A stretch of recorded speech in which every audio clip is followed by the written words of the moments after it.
নাই। আমাদের তেলের দাম শেষমেশ বৃদ্ধি হইল মাননীয় স্পিকার, কিন্তু তার আগে আমরা দেখলাম কয়েক কিলোমিটার জুড়ে লম্বা লাইন। আমরা দেখলাম মাঝরাত পর্যন্ত ড্রাইভাররা দাঁড়িয়ে আছে, তারা তেল পাচ্ছে না, কিন্তু সরকারের সেই ব্যাপারে কোনো হেলদোল নাই।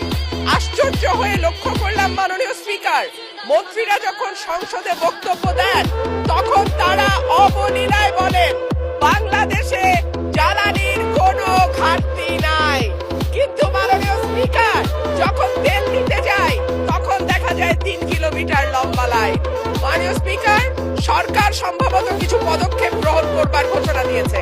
তার একটা হচ্ছে মার্কেট প্লেস 7টা বাজে বন্ধ করে দেয়া। চমৎকার সিদ্ধান্ত মাননীয় স্পিকার, তবে মনে রাখতে হবে কেনা কাটা বা শপিং যেটুকু হয় সেটুকু সন্ধ্যার পরেই হয়, তার আগে হয় না। 2 হইল অফিস আদালতের সময় বলে পরিবর্তন করবে, 5 দিনের জায়গায় 4